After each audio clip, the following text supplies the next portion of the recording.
The president is definitely certainly 100% enthralled to an alien power. Published on January 23, 2019, 11 a.m. Eastern Standard Time, the contemporary infirmity wherein the catastrophic state of the globe is first reduced to the present state of the Union, which is in turn explained according to ever more labyrinthine accounts of Russian maleficence, is in some sense trivially easy to diagnose.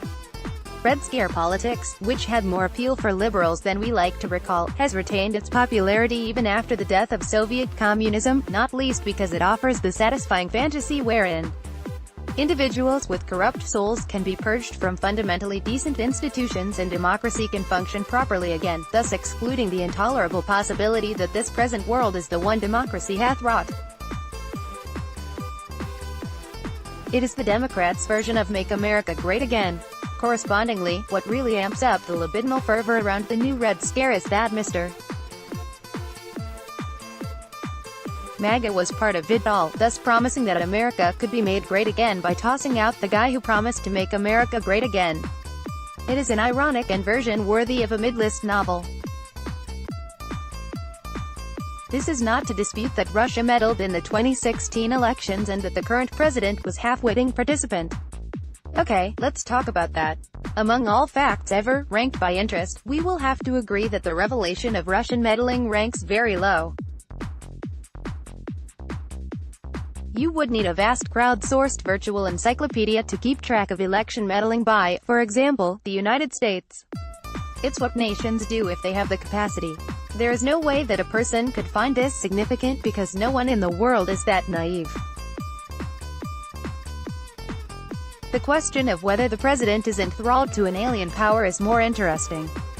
The story we have is this, that candidate Trump was in negotiations to build a tower in Moscow, a plan that is the concrete, so to speak, basis for explaining why he wished to curry favor with the Russian power elite up to and including the Russian press. This makes far more sense than the once again libidinal fantasies about Trump's fondness for Putin or P-tapes or whatever. My God, the sex lives of these conspiracists must be tedious. So you have a guy who is involved in big money business dealings with some Russian dudes, with whom he must then enjoy good relations, and because this isn't consonant with being president he makes moves to hide it. One can make infinite nail and yarn diagrams about who knew what when, because we know that is the magic spell against bad presidents, but it sort of comes down to this. Trump is enthralled to an alien power because of the compulsions of intersecting profit schemes that require not just mutual interest but political intervention, which must in turn be concealed because of a peculiar social pretense, one lacking in any material reality, that there both should be and is a separation between the political and the economic. Which, like, no shit. What we have just described as the political economic arrangement in which we live. My dudes, all capitalists are enthralled to an alien power, and that alien power is capital itself. It is not the same as wealth.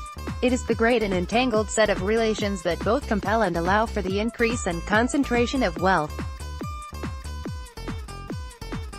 It may involve personal relationships, and it is easier for us to grasp when it does.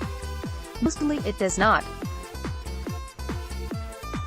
Wage that a textile worker can demand is shaped by the rates of textile workers thousands of miles away whom they will never meet, by the unemployment of people they will never know, and by the development of new machines they may never use. And all of this action seems to be coordinated to deliver profits over there and misery over here, over and over. No wonder we keep on misrecognizing this situation as a conspiracy. But it is not, except insofar as society itself is a conspiracy. It is, however, an alien power. It structures our actions from a distance, after all.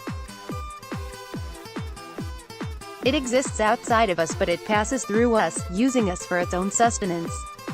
It can never come to rest, must always increase itself or cease to exist, and thus the capitalist must seek whatever deals can allow his capital to expand, and do what it takes to make that happen. Rex Tillerson, who came and went through the sphere that we like to pretend is exclusively politics, is enthralled to an alien power. Hillary and Bill Clinton are enthralled to an alien power. Charles Koch is extremely enthralled to an alien power, but no less than his brother David. George Soros, Super duper enthrall to an alien power. Bush, Cheney, Wolfowitz, thrall. But of course these compulsions do not capture only the most wealthy, the most powerful. The alien power extends throughout society. This is not a brief on behalf of Donald Trump. He is ahead in search of a guillotine, and one way or another he shall find it. But let's not misrecognize the situation he has only helped clarify. America, if you want a president, and here I challenge popular readers to write in with a coherent account of why you want a president who is not enthralled to an alien power, you are going to need to make some structural changes, the very kind of changes that conspiratorial thinking and fantasies of purging corrupt individuals are unable to contemplate. Back away from the yarn and nails. They will not rescue you. Popula is 100% ad-free, reader-supported journalism accountable only to you. Every dollar of your subscription goes straight to our work. Thank you for supporting Popula.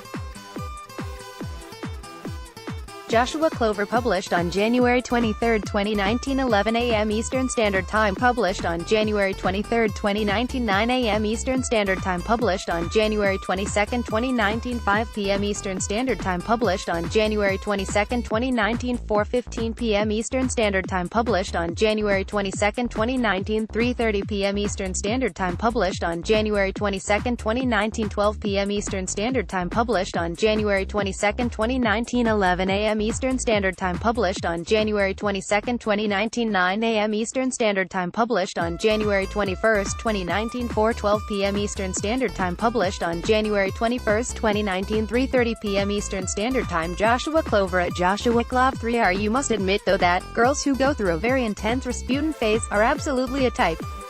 Published on January 21, 2019, 2 p.m. Eastern Standard Time. B. Studies the Sacred Texts. Published on January 21, 2019, 12 p.m. Eastern Standard Time.